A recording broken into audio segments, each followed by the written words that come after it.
Vyadirogan Satatanushaktan Asheshakaya Prasrutan Asheshan Autsukya Moharatidanjakana Yo Purva Vaidyaya Namostu Tasmai.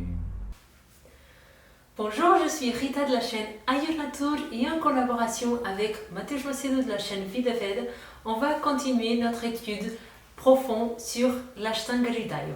Aujourd'hui avec le shloka numéro 9. Alors auparavant, on a déjà vu qu'est-ce que sont que les deux chats, et on a vu qu'ils sont présents un peu partout. On a vu qu'ils sont prédominants dans certaines phases de notre vie, à certains moments de notre journée, à certains moments de notre nuit et à certains moments de notre digestion. Et maintenant, on va continuer à savoir un peu plus sur ces trois doshas, Vata, Pitta et Kapha.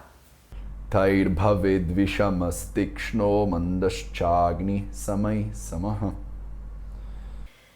Donc, dans cette deuxième moitié du shloka numéro 8, Bhagavad va nous aider, il va nous introduire un nouveau concept, il va nous parler de Agni. Agni, du sanskrit direct, si on traduit littéralement, ça signifie feu. Mais quand on connaît un petit peu le sanskrit, on sait que dans ce contexte et la façon dont il parle de ce Agni, il ne parle pas du feu, d'un feu de bois ou d'un feu d'une maison ou d'autres types de feux. Il est en train de parler d'un feu qui est un processus digestif, donc ce qu'on peut traduire souvent par feu digestif.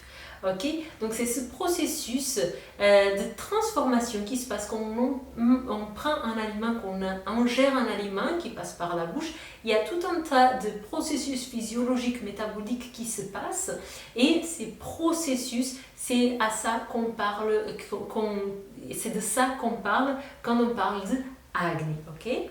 Comme on parlait des trois doshas juste avant, on va continuer à parler des trois doshas, Vata, Pitta et Kapha. Et Bhagavad va essayer de nous expliquer quelle est l'influence, comment se manifeste le processus digestif, donc cet Agni, comment il se manifeste pour chaque dosha. Taïvi, c'est à travers d'eux, à cause d'eux, grâce à eux. Donc c'est à travers de qui? De ces trois doshas. Bravet, c'est être, c'est le verbe être. Shamaha Tikshno Mandaha. Vishamaha Tikshno Mandaha. Vishamaha, irrégulier. Tikshno, plus fort, plus puissant. Mandaha, c'est plus lent. Donc encore une fois, si on va respecter l'ordre qu'on a vu auparavant, Vata, Pitta et Kapha, on va comprendre que le Agni, sur l'influence du premier dosha Vata, il va être Vishamaha, il va être irrégulier. Puis Agni, sous l'influence de Pitta, il va être Tikshno, c'est-à-dire plus fort, plus pénétrant. Et sous l'influence de Kapha, il va être Mandaha, donc plus lent, plus subtil, moins fort. Samaihi Samaha. Samaihi Samaha. Si les trois doshas ils sont assez équilibrés, ils ne vont pas influencer l'Agni d'une façon particulière. Et donc, dans ce cas, l'Agni, il va être Samaha, il va être équilibré. Donc, on va comprendre que selon l'influence des trois doshas, on va avoir 4 types de Agni différents. Donc, s'il y a un dosha qui est plus influent que l'autre, on va donner un type de Agni différent, qui est plus fort, plus lent ou plus irrégulier. Et si les trois doshas ils sont dans un stade d'harmonie, d'équilibre assez particulier, Agni il va être aussi dans cet état d'harmonie, de plus d'équilibre. Donc Samaihi, à travers de eux, à travers les trois doshas, Samaha, l'Agni va être équilibré. Donc ça c'était la deuxième moitié du shloka numéro 8 qu'on a commencé à voir dans la vidéo précédente. Et maintenant on va voir la première moitié du shloka numéro 9. Koshtah kruro mrudur madhyo madhyasyatay samairapi. Dans ce shloka numéro 9, Bhagavad va continuer à nous parler de l'influence des trois doshas dans notre organisme. Et cette fois-ci, il va introduire encore un autre concept, c'est le concept de koshta. Et koshta signifie littéralement ce qui est le plus interne, ce qui est le plus intérieur. Voilà, et on sait que koshta, c'est un mot qui est en opposition, c'est un antonyme du mot shaka. Et shaka, c'est tout ce qui est plus externe. Donc koshta, tout ce qui est plus intérieur, interne, et shaka, tout ce qui est plus externe.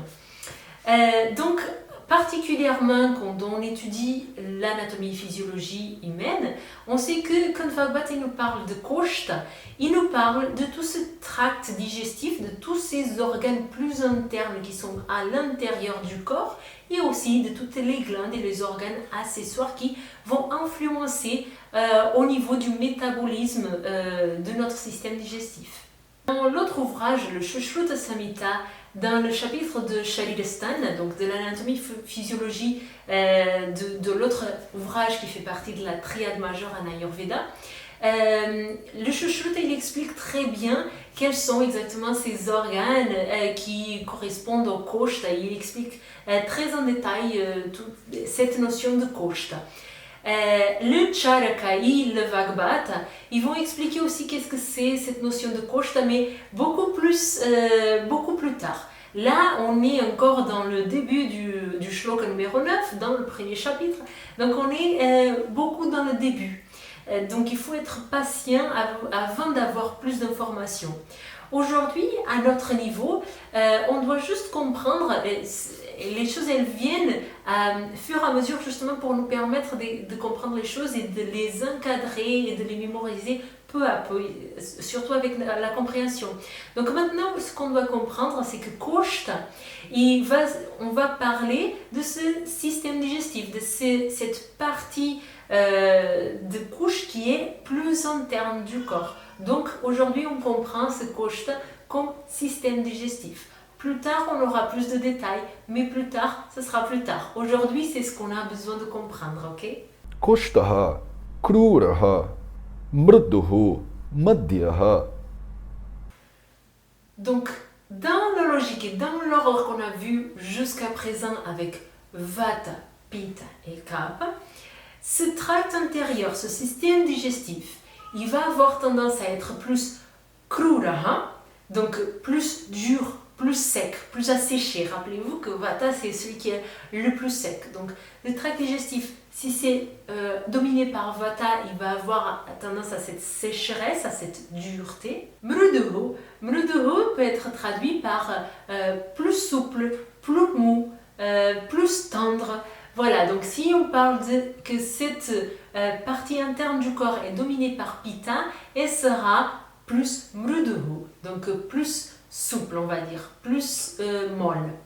Madhya, donc si ce koshta, cette partie interne du corps, est dominée par Kapha dosha, elle aura une tendance intermédiaire, donc ni trop dure, ni trop asséchée, ni trop molle. Donc Kapha, quand il domine le système digestif, donc ce koshta, il va être un élément équilibrant. Il ne va pas avoir la tendance à déséquilibrer ou à causer une tendance plus qu'une autre. Il va être plutôt harmonisant, équilibrant. Donc si les trois doshas ils agissent dans le corps d'une façon équilibrée, harmonisante, leur action sur le koshta, elle sera aussi équilibrante. Api aussi. Donc le koshta, il aura tendance à être équilibré sous l'action de Kapha dosha, mais aussi sous l'action des trois doshas qui agissent de façon équilibrée. Ça, c'est ce qu'on appelle de Madhya koshta. Donc un koshta, un système digestif qui est normal, qui est équilibré, ni trop dur, ni trop dur, ni trop souple, ni trop sec, ni trop humide. Ok? Voilà l'influence de Kapha dosha ou des trois doshas équilibrés. Donc pour résumer ce qu'on a vu dans cette vidéo, on a vu que l'influence des trois doshas, elle peut nous donner 4 types de agni et 4 types de koshta, ou d'action sur le koshta. Un type qui est sous l'influence de Vata, un type qui est sous l'influence de Pitta, un type qui est sur l'influence de Kapha et un type qui est sur l'influence des 3 doshas, Vata, Pitta et Kapha, qui fonctionnent de façon harmonieuse. Voilà les 2 shlokas qu'on voulait commenter avec vous aujourd'hui. Merci beaucoup de nous suivre, de continuer à nous suivre avec cette formation gratuite, shloka par shloka, de l'Ashtanga Hridayam. Encore une fois, je vous invite à vous abonner à la chaîne Ayurnatur, à la chaîne Vidaveda, à donner votre contribution sur Apoyes, le site internet qui sert d'aide à Vidaveda, à la chaîne Vidaveda pour qu'elle continue à se développer, donc la chaîne de Mateusz Macedo. Je vous invite aussi à cliquer sur la petite cloche qui est sur la chaîne Ayurnatur et Vidaveda pour recevoir toutes les notifications et toutes les choses qui se passent chaque jour sur la chaîne. Vous avez toutes les indications, toutes les informations, la version originale de cette vidéo dans le descriptif de la vidéo. Et je vous dis à la prochaine vidéo où on va continuer cette étude de l'Ashtanga Hridayam. Merci beaucoup, à la prochaine vidéo.